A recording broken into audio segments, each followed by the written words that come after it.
Hello everyone, તો આજના આપણા વિડીયોમાં આપણે સાંસ્કૃતિક વારસાની થીમ પર ચર્ચા કરીશું.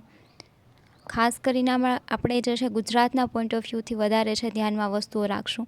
પહેલાં તો જોઈએ કે આપણે જે સ્થાપત્યો છે ગુજરાતના, હવે ગુજરાતના સ્થાપત્યમાં વાવ, કૂવા, ગુફા, પેલેસ, મ્યુઝિયમ, મહેલો આ બધું જે છે તેને આવરી લેવાનું છે ને આમાંથી ઘણા ક્વેશ્ચન પૂછાતા હોય છે. ત્યારબાદ આવે છે ગુજરાતના મેળાઓ. ગુજરાતના મેળામાં તેમના સ્થળ અને તેમની કોઈપણ મેળાની એવી વિશેષતા તે આપણે જે ખાસ યાદ રાખશું. ત્યાર પછી આવે છે પ્રવાસન સ્થળો. કોઈપણ એક્ઝામમાં પ્રવાસન સ્થળોવાળો ક્વેશ્ચન તો પૂછાતો જ હોય છે.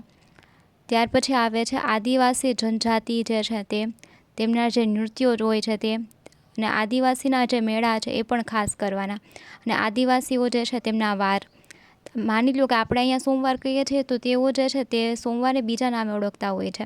તો એવી વસ્તુઓ જે છે આપણા છે ખાસ ધ્યાનમાં રાખવાની છે.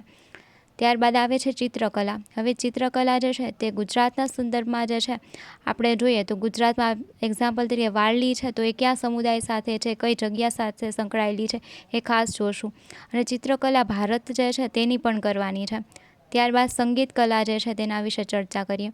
તો સંગીત કલામાં જેટલા પણ જે લોકવાદ્યો છે, બરાબર છે, અને તેમના જે 4 પ્રકાર છે તે આપણે ખાસ કરીશું, કારણ કે એમાંથી ડાયરેક્ટ ક્વેશ્ચન જે છે પૂછાતો હોય છે.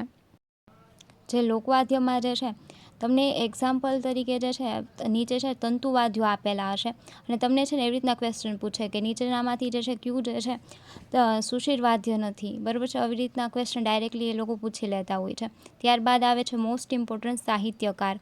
દરેક એક્ઝામમાં જે છે સાહિત્યકારના મિનિમમ જે છે 3-4 ક્વેશ્ચન હોય છે.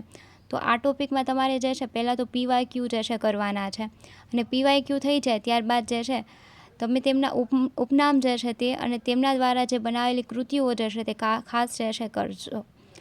અને ત્યારબાદ નેક્સ્ટ વસ્તુ જે છે આપણે અહીંયા જોવાની છે, તો સાહિત્યકારોને તમારે રોજે રોજ છે ને 2-3 કરતા જવાના, એટલે તમારે સાહિત્યકારો છે ને 10-15 દિવસમાં થઈ જશે. ત્યારબાદ આવે છે નૃત્ય કલા જે છે તે. નૃત્ય કલામાં જે છે તે કયા સમુદાય દ્વારા કરવામાં આવે છે અને કયા સ્થળેથી વધારે કરવામાં આવે છે તે. પછી આવે છે મંદિરોની શૈલી જે છે એ આપણે ખાસ કરીશું. અને GI ટેગ. હવે GI ટેગ જે છે તે ખાસ કરીને આપણે કરંટ રિલેટેડ જે છે તે કરીશું.